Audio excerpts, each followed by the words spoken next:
Imagine stepping into a tournament where every match feels like a final, where one mistake can erase weeks of preparation, and where only the players who deliver under relentless pressure earn the respect of the rugby world. That is exactly what happened during the Nations Championship.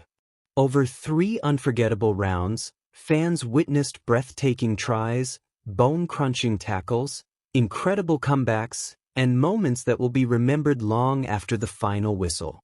Some of rugby's biggest stars lived up to their reputation, while others watched new heroes rise before their eyes. By the end of the tournament, one thing became crystal clear: this was not simply about winning matches. It was about proving who truly belongs among the elite of international rugby. Every selection in the team of the tournament tells the story of consistency, resilience, and players who refused to disappear when the pressure reached its highest point.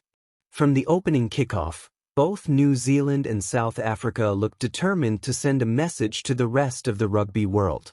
Neither team allowed defeat to interrupt their momentum, finishing the southern leg unbeaten and reminding everyone why they remain the benchmark of international rugby. But the journey was anything but easy.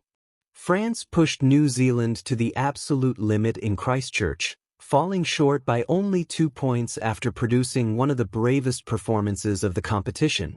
England showed remarkable character by recovering from a painful defeat at Ellis Park before responding with commanding victories that restored confidence. Japan celebrated a historic breakthrough by securing their first ever win in a Tier 1 competition, while Fiji, despite ending their campaign with defeat, produced moments of attacking brilliance that proved they can challenge any nation on their day. As excitement faded and attention shifted toward selecting the tournament's finest performers, one important principle stood above everything else. This was never about rewarding a single magical afternoon.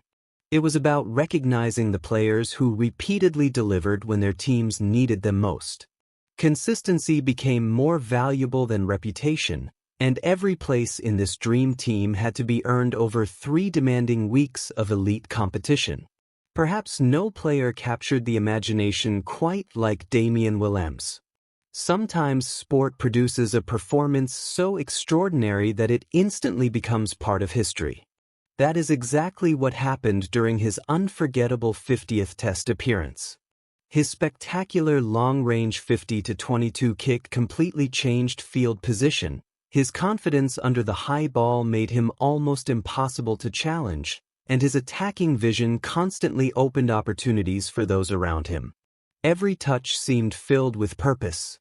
Although he played fewer matches than some of his rivals, the quality of his performances reached a level that simply could not be ignored. Players like Matthew Jalibert and Damian McKenzie enjoyed excellent tournaments, but neither quite reached the breathtaking heights that Willemse produced. If Damian Willemse owned the biggest individual performance, then Will Jordan own the biggest moments. Whenever New Zealand searched for inspiration, somehow the ball seemed to find its way into his hands. 6 tries in only 3 matches underline his remarkable finishing ability, but the statistics tell only part of the story. Against France, his finishing kept the All Blacks alive in one of the tournament's most dramatic encounters. Against Italy, he produced a sensational hat-trick that saw him surpass legendary finisher Doug Howlett to become New Zealand's all-time leading Test try scorer. Yet what impressed many rugby experts even more was his willingness to work in every area of the field.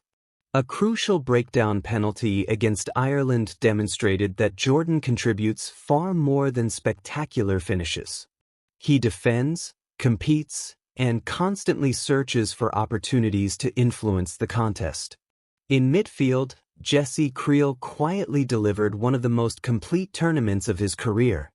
While flashy attacking plays often dominate headlines, championships are usually built upon defensive leadership, communication, and reliability. Kriel offered all 3 in abundance. He crossed the try line in every round while guiding South Africa's defensive structure with calm authority. Regardless of which combinations surrounded him, his performance level never dropped. Beside him, Sione Tuipulotu reminded everyone why true leaders inspire through actions rather than speeches. Every powerful carry challenged defenders physically, every tackle reflected complete commitment, and every minute on the field reinforced his value to Scotland. Even during difficult moments, he refused to stop competing, becoming the emotional heartbeat of his team. Out wide, Theo Adesag quietly built one of the tournament's strongest campaigns. While others captured attention through explosive moments, the French winger delivered quality every single week. Intelligent support lines, sharp finishing, calm decision-making, and impressive creativity made him a constant threat whenever France attacked. His performances highlighted the exciting future developing within French rugby and proved that consistency often shines brighter than occasional brilliance. The number 10 jersey belonged to Finn Smith, whose maturity throughout the tournament surprised many observers. Fly halves carry enormous responsibility, controlling territory, dictating tempo, and making split-second decisions under immense pressure. Smith embraced every challenge with remarkable composure. Match after match, his tactical kicking pinned opponents deep inside their own half, his passing created attacking opportunities, and his calm leadership allowed England to recover after an extremely difficult start to the championship. Instead of chasing spectacular moments, he focused on making the correct decisions, and over 3 rounds, those smart decisions accumulated into one outstanding campaign. Behind every successful attack stood the tireless influence of Cam Roigard. Modern rugby depends heavily upon quick ball movement, and few players controlled the speed of a game better than the New Zealand scrum half. His passing accuracy, relentless work rate, and intelligent game management became the heartbeat of the All Blacks attack. Every phase seemed faster with him directing traffic, and every opportunity looked more dangerous. Beyond creating chances for others, he also crossed the try line himself, proving he could finish attacks just as effectively as he started them. Leading from the front was Ardie Savia, who embraced his role as New Zealand captain with incredible confidence. Throughout the championship, his influence stretched far beyond statistics. Every important moment seemed to feature Savia making the decisive contribution. Whether driving through defenders, producing game-changing turnovers, making crucial tackles, or inspiring teammates through relentless effort, he consistently delivered when pressure reached its highest level. Great captains do not simply wear the armband, they inspire belief. Throughout this tournament, Savia did exactly that. One of the championship's greatest success stories belonged to Paul de Villiers. Few expected the young Springbok to make such an immediate impact after receiving his opportunity so suddenly, yet he embraced international rugby as though he had belonged there for years.